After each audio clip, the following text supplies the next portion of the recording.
नमस्कार, मैं हूं आपके साथ सपना दारू। स्वागत है आपका हमारे चैनल न्यूज एक्सप्रेस पर।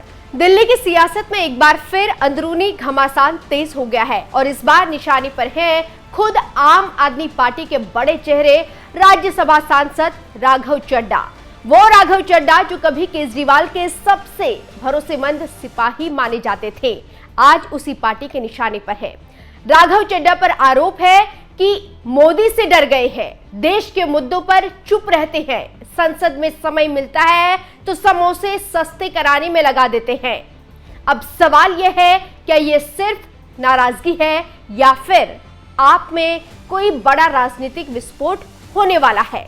आम आदमी पार्टी के राष्ट्रीय मीडिया प्रभारी अनुराग ढांडा ने जो हमला बोला है वो सिर्फ आलोचना नहीं बल्कि एक तरह से खुला राजनीतिक ऐलान है।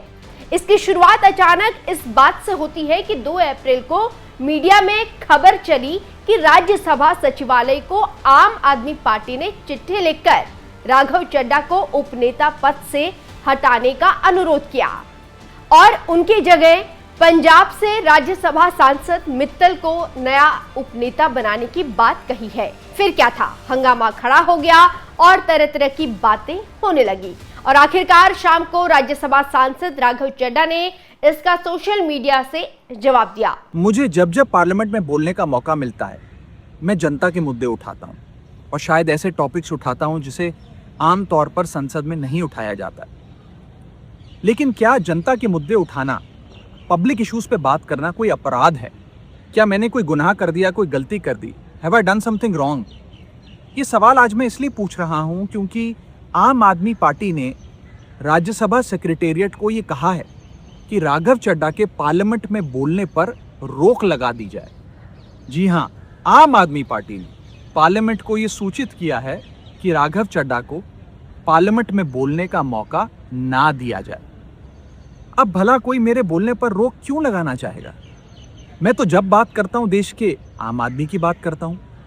एयरपोर्ट पर मिल रहे महंगे खाने की बात रखी, जोमेटो ब्लिंकिट के डिलीवरी राइडर्स की प्रॉब्लम रखी, खाने में मिलावट का मुद्दा उठाया, टोल प्लाजा लूट से लेकर बैंक चार्जेस लूट की बात करी, यहाँ तक कि मिडिल क्लास पे टैक्स के बोझ से लेकर कंटेंट क्रिएटर्स पर स्ट्राइक क्यों करी जाती है, टेलीकॉम कंपनियां कैसे 12 महीने में 13 बार हमसे रिचार्ज कराती हैं, डेटा रोल ओवर नहीं देती हैं, रिचार्ज खत्म होने के बाद इनकमिंग रोक देती है, तमाम इश्यूज मैंने सदन में उठाए।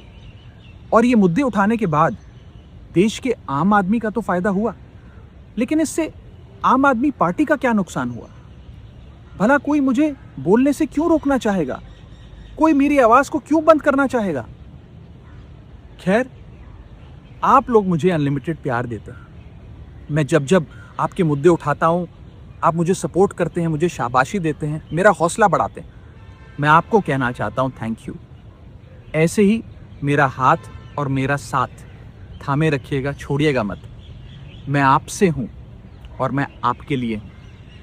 और जिन लोगों ने आज पार्लियामेंट में मेरे बोलने का अधिकार मुझसे छीन लिया, मुझे खामोश कर दिया, मैं उन्हें भी कुछ कहना चाहता हूं। मेरी खामोशी को मेरी हार मत समझ लेना। मेरी खामोशी को मेरी हार मत समझ लेना। मैं वो दरिया हूं जो वक्त आने पर सैलाब बनता है। जय हिंद। तो सुन लिया आपने क्या कह रहे हैं राघव, और अब उसी को लेकर सौरभ भारद्वाज ने करारा जवाब दिया है। राघव भाई, अभी आपका वीडियो देखा। हम सब लोग अरविंद केजरीवाल जी के सिपाही हैं और हमने तो एक ही बात सीखी थी, जो डर गया समझो मर गया। हम सबको तो लोगों के मुद्दे उठाने थे, सरकार की आंख में आंख डाल के। पिछले कुछ दिनों में हमने देखा, जो भी कोई सीरियस मुद्दे सरकार के खिलाफ उठाता है, सरकार से प्रश्न पूछता है, लोगों की बात करता है, सरकार डिक्टेटर की तरह उसको तमाम सोशल मीडिया पर बैन कर रही है। चाहे वो ट्विटर हो, चाहे वो फेसबुक हो, चाहे वो यूट्यूब हो, सब जगह बैन किया जा रहा है। FIR दर्ज कराई जा रही हैं, मुकदमे किए जा रहे हैं। सरकार को इससे कोई फर्क नहीं पड़ता कि कोई सॉफ्ट PR अपनी पार्लियामेंट में करे, क्योंकि पार्लियामेंट में एक छोटी सी पार्टी का बड़ा लिमिटेड टाइम होता है। उसमें अगर कोई समोसों की बात उठा रहा है तो उससे ज़रूरी है कि देश के बड़े मुद्दों की बात उठाएं। पूरे देश में हमने देखा, हर राज्य में चुनाव से पहले सही लोगों के वोट काटे जाते हैं और नकली और झूठे वोट बना के सरकार पूरी बेईमानी के साथ सिस्टम पे कब्जा करके चुनाव जीत रही है। वेस्ट बंगाल में भी यही हो रहा है। अभी सारे विपक्षी पार्टियों ने सीईसी को इम्पीच करने के लिए मोशन लाना चाहा, आपने उसको साइन करने से मना कर दिया। जब भी कोई मुद्दा हो जिसके ऊपर अपोजिशन वॉकआउट करती है, आप वॉकआउट नहीं करते हैं। पिछले कई अरसे से मैंने देखा आपने कोई भी मुद्दा सदन में नहीं उठाया जिसमें आपने प्रधानमंत्री या भारतीय जनता पार्टी की सरकार से प्रश्न किया हो। ऐसे डर की राजनीति कैसे चलेगी? हम लोगों को पंजाब के मुद्दे उठाने, जहां से आप चुन के आते हैं, आप वो मुद्दे भी उठाने से घबराते हैं। अभी गुजरात में पार्टी के करीब 160 कार्यकर्ताओं को झूठे मुकदमों के अंदर उनके ऊपर एफआईआर दर्ज की गई, कईयों को गिरफ्तार किया गया, आप उस पर भी चुप रहे। तमाम नेता हमारे जेल में थे।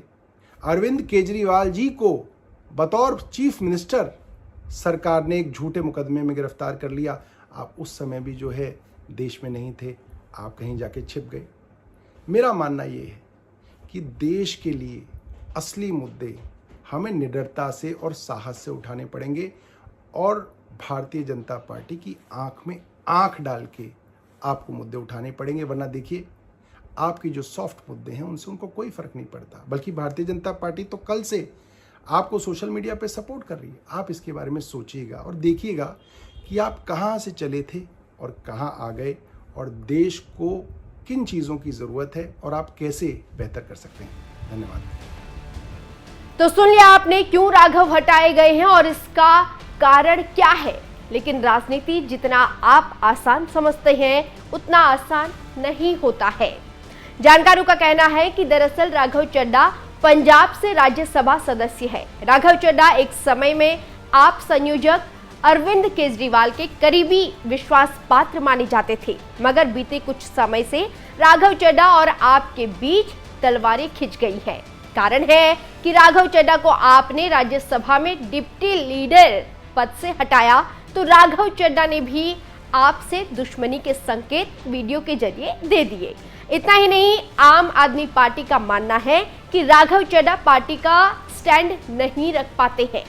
दरअसल ये कदम आपसे जुड़े मामलों पर राघव चड्ढा की लंबे समय से चली आ रही चुप्पी और पार्टी प्रमुख अरविंद केजरीवाल के कई सार्वजनिक कार्यक्रमों से उनकी अनुपस्थिति के बीच उठाया गया है। कभी केजरीवाल के करीबी विश्वास पात्र और देश के सबसे युवा सांसदों में से एक माने जाने वाले चड्ढा ने पार्टी के कार्यों में अहम भूमिका निभाई थी।